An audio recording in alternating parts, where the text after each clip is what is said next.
Hi, Gary Mintchell here, and it's the end of February, February 26th, and wouldn't you know it, we're getting some snow flurries, and we lost I'm in western Ohio, we had about 30 inches of snow on the ground at one point earlier this month, and we got down to about maybe 12 inches, even some bare spots in some places, and now a little more snow. Ready for spring, but it's only February, so a little bit more time to go. Better than the East Coast, which is getting pounded again today. So I hope the weather's improving wherever you are listening to this. A couple of weeks since I last broadcast, I made a trip to the Chicago area and then way out to Galena, which is like a little tourist town near the Mississippi River. The week before, and then this week I've actually been in the office trying to get the March issue of Automation World out the door. And put together, it's a sustainability issue, and I have a cover story on that I wrote, and I'm rather happy with it. I'm not always happy with the stuff I write, but you have to pick it up. It's on sustainable manufacturing and how that has the tendency or the opportunity to change the way we do manufacturing. And it's something I first read about 26 years ago, and I still see some things moving that way. The book was called The Second Industrial Divide and talked about different ways of manufacturing from the early craft days to centralized mass production to where, well, they said we would be going, and they saw some ways we were starting. And we're seeing more and more and more of it. We see smaller shops now, not as large of factories. Even plants are often smaller, although sometimes they're getting huge yet. But kind of a different way of, they started calling it mass customization years ago, and Saturn, a new way of building cars, which GM couldn't pull off. But I still think that's there, and I think if you look at what's happened in the car companies, especially with Toyota, once again, sustainability, read my article. I quote a couple of really forward-thinking CEOs who knew how to be sustainable, drive a vision home, and drive a profitable company while doing well to the environment and to society and the people that work for them and so on.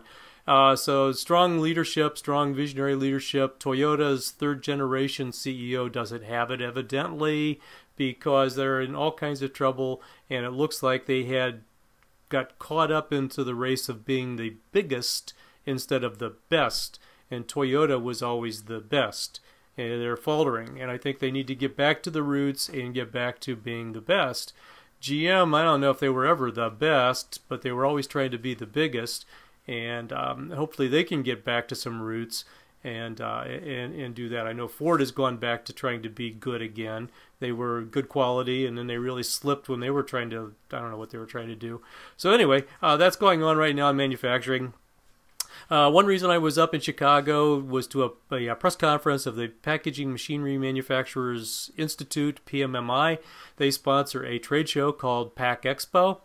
And Pack Expo, for the first time, coming up here in Chicago in November, for the first time they're going to add a whole processing pavilion. So the manufacturers of machinery that do processing, they might make the potato chip, or they make the Fritos, or make whatever, it's different kinds of foods and so on.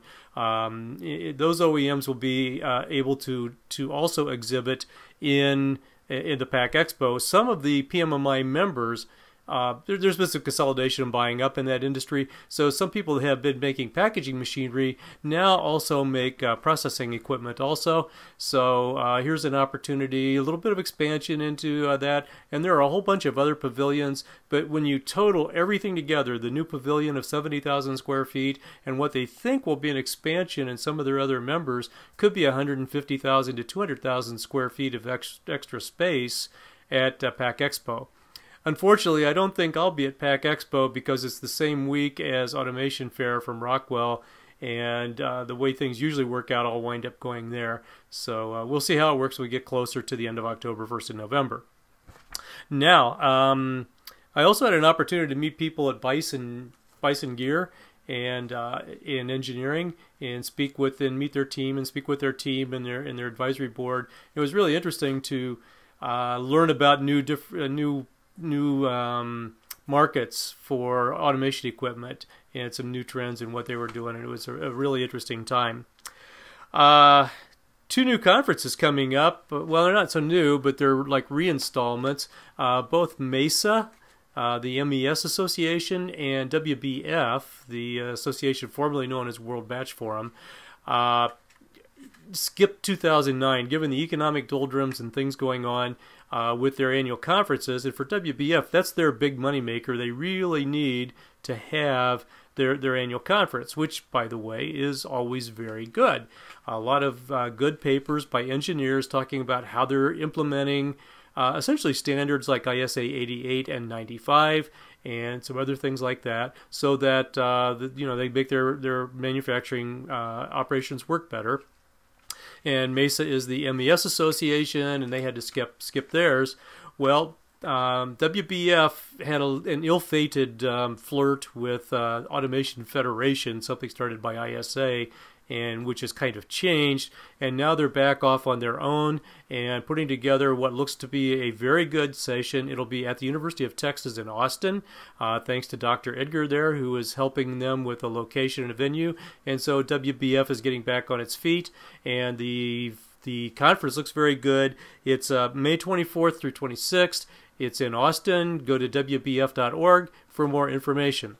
MESA, once again, is coming back with a what they hope to be a blockbuster event. They're looking for a nationally known speaker. They're looking for other really heavy hitter speakers. Ford Motor Company is offered to host the event. It's not just discrete manufacturing, though. It's also for process and other things that use MES.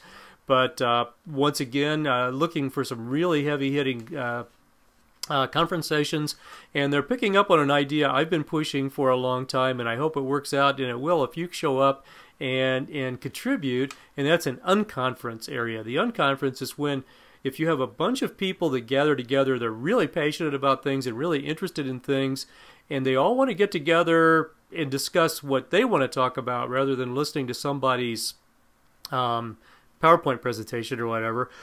Excuse me. Anyway, they can get together and say, I want to talk about this, and so you split them up and put them in a room and have a facilitator and just get together like that and have their own conference. Within the MESA conference will be an unconference, and it looks to be a really good time. The operations management is the big thing, and I'll just read you the WBF conference topic is Achieving Operations Strength, and MESA is Unlocking Operations Potential. So if you're looking at operations improvement, hey, you've got 2 chances to go there, May and June. So it's been a busy couple of weeks. I don't think I'm going anywhere for a little while. I may head to the West Coast in March, and definitely down to the Foundation Field Bus Foundation meetings in Austin or in Houston. The end of March. So a little bit of stuff coming on down the road there. So anyway, this is Gary Mintchell, Editor-in-Chief, Automation World Magazine, updating you with another Mintchell Report. Have a good one.